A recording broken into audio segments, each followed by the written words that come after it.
Hi everyone, welcome back to my channel.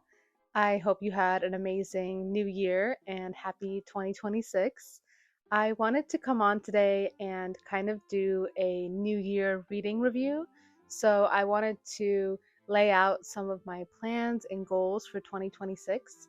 I don't usually set very high reading goals. I don't usually put a lot of kind of parameters on what my reading will look like.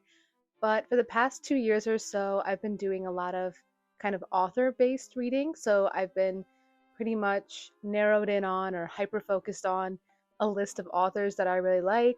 And for whatever reason, I've kind of only been gravitating towards their books. Kind of good and bad, because on the one hand, I really like, doing a deep dive into a particular author and learning about their life and also reading their books in order so I can kind of see how they're growing, how their writing is changing.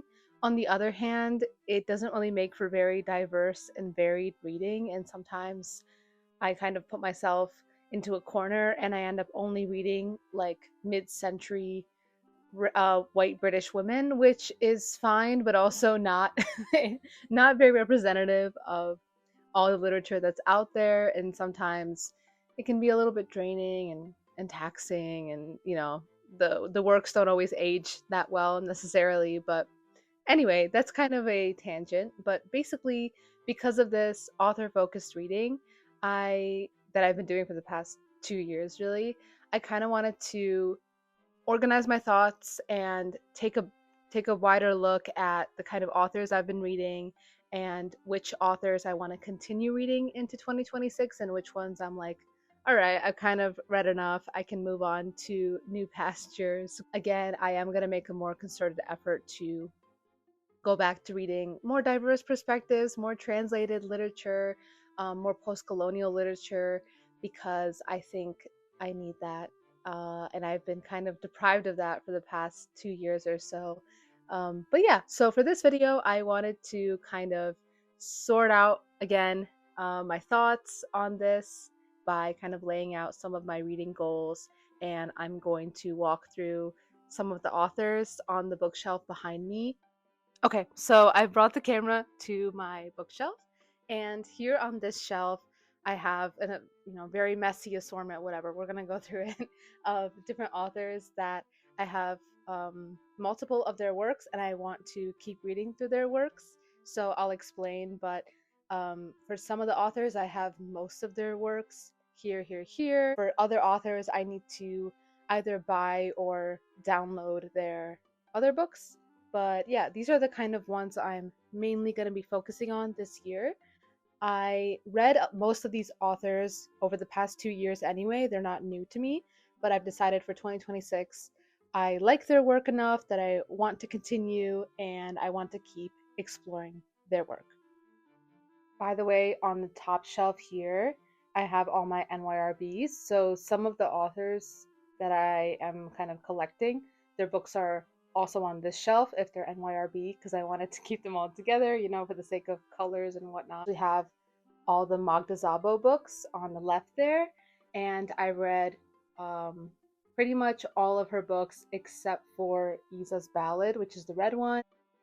Also on this shelf is the books of Vasily Grossman, who is my Russian king. I love him.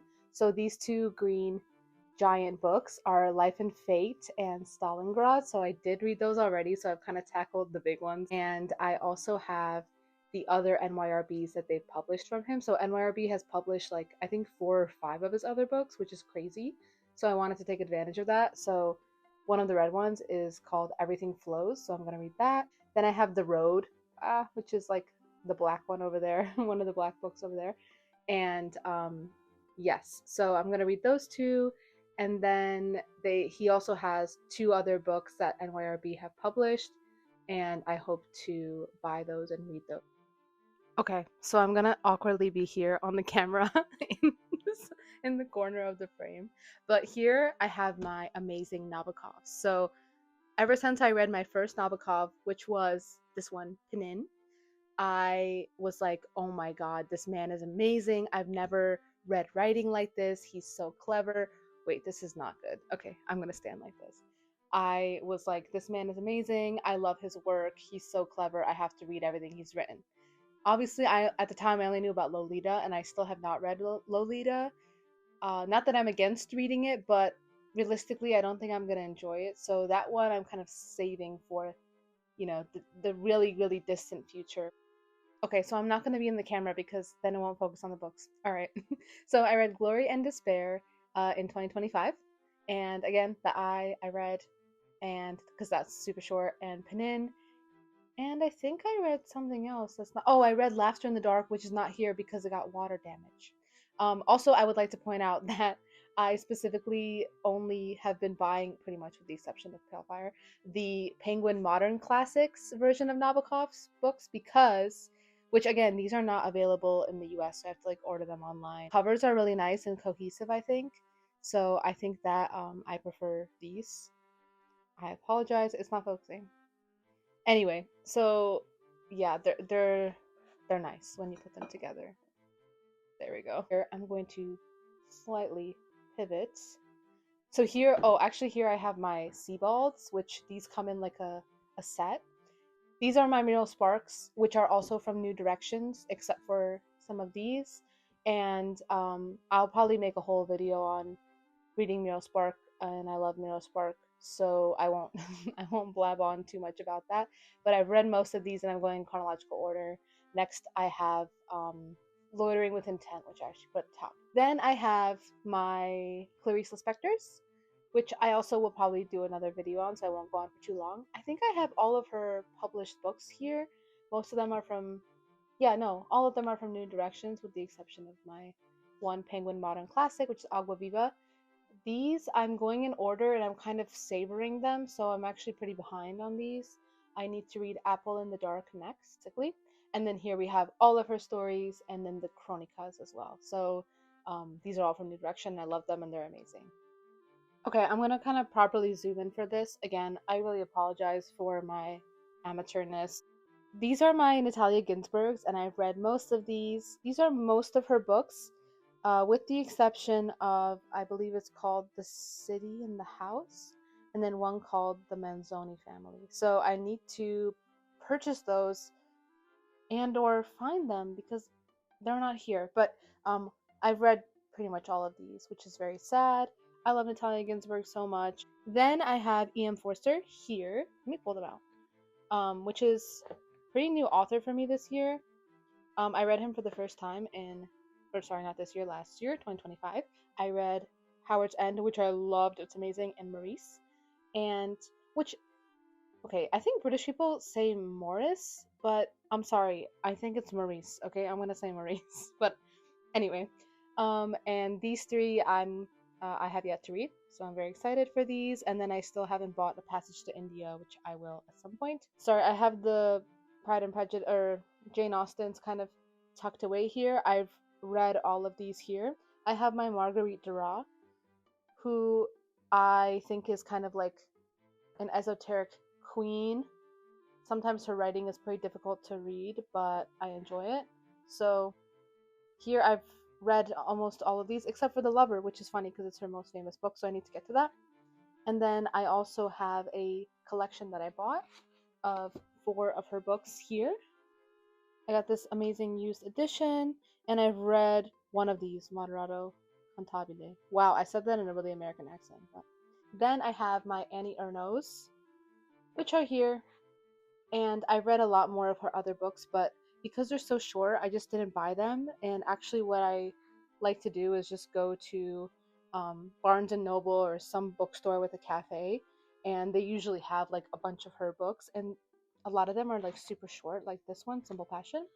So I'll just like sit at the cafe and read the book without buying it because it's so short. You can read through it in like an hour or two.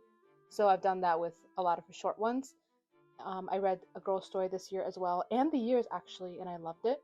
So here I have, oh gosh, okay. Here I have my Barbara Comyns, or Comyns. I don't know how to say it, but I say Comyns.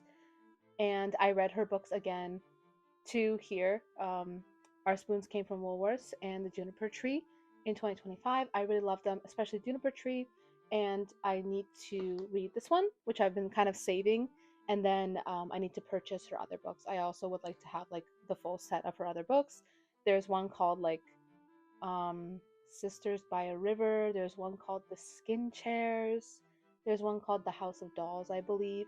Those are not published by like NYRB or other like American publishers, I believe. So I will either seek them out if and when I go to the UK this year in 2026, or I will have to order them on like thrift books or something, but we shall see.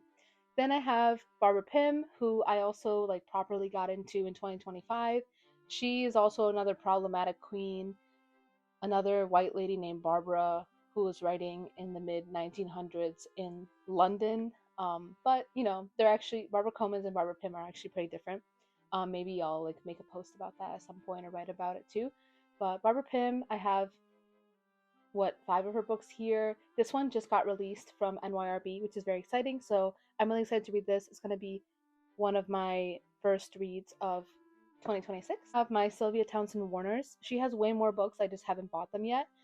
She famously wrote Lolly Willows, which is amazing. I got this Penguin Classics edition of it, clothbound classics, and I also have the NYRB edition up on the rainbow shelf. And then I got 2 Penguin Modern Classics versions. This one I got when I was in Ireland, which is really cool. And then we have my Dostoevsky's. Pretty self-explanatory. I just got this edition of Brothers Karamazov that just got released from Picador. I don't know how you say that. That's how you say it. And I want to read this year. So this is my big Dostoevsky of the year. I didn't read any in 2025, and I kind of missed it. So this is one of my 2026 goals.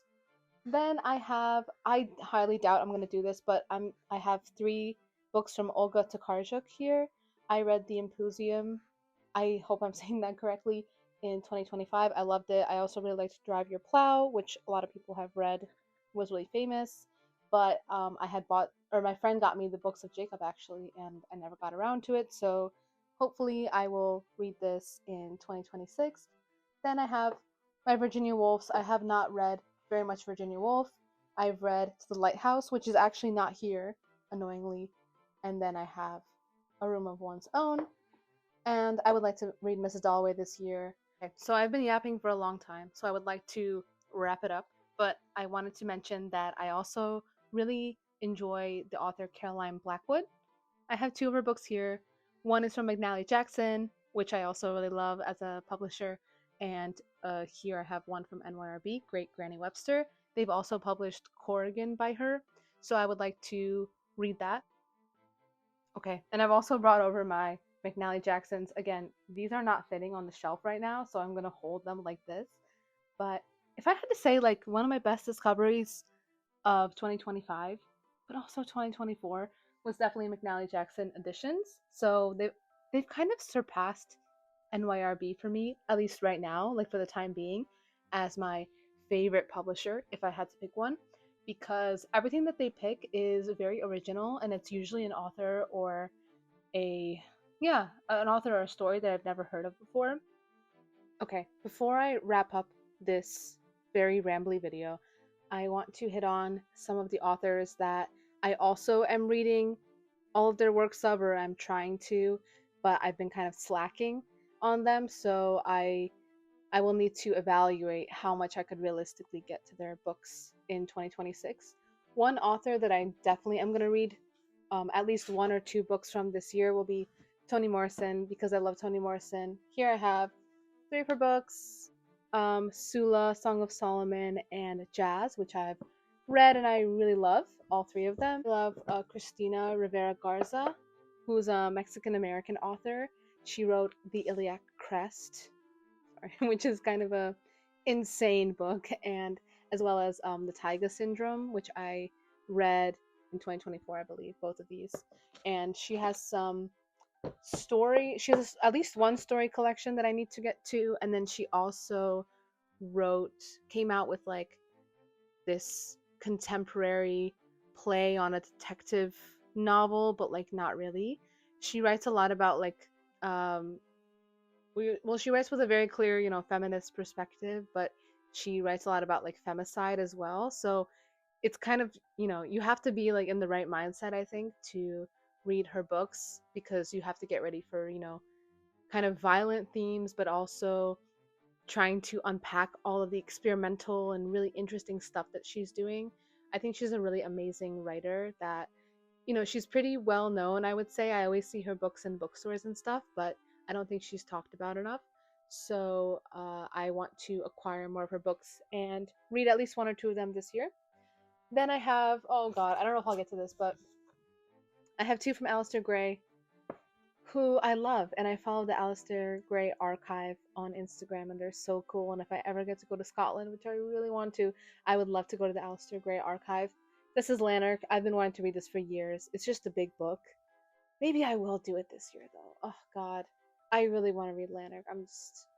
I've been waiting for so long, but yeah, and he has amazing illustrations in his books. And then Poor Things you might have heard of because of the movie. I unfortunately got the movie cover, which I never like doing, but I did read this after seeing the movie, and I absolutely loved it. It was amazing. Here I also have, I'm gonna move War and Peace out of the way because there's no way we're doing that this year. But I have my first Thomas Hardy, which I've never read, Tess of the D'Urbervilles, yes. And I would like to read this year potentially. So thank you so much for watching this genuinely very scattered video. I wanted to film it anyway because I just wanted to get something out there, and I also really like kind of sorting through the books I need to read and tackle in my head. Let me know if you have read any of these authors, or if you want to or you plan to. I would love to talk about them with you. Feel free to check me out on Instagram. You do not have to do that if you don't want to, but I do post about these books and these authors on there more regularly than on here. Thank you so much for watching again, and Happy New Year.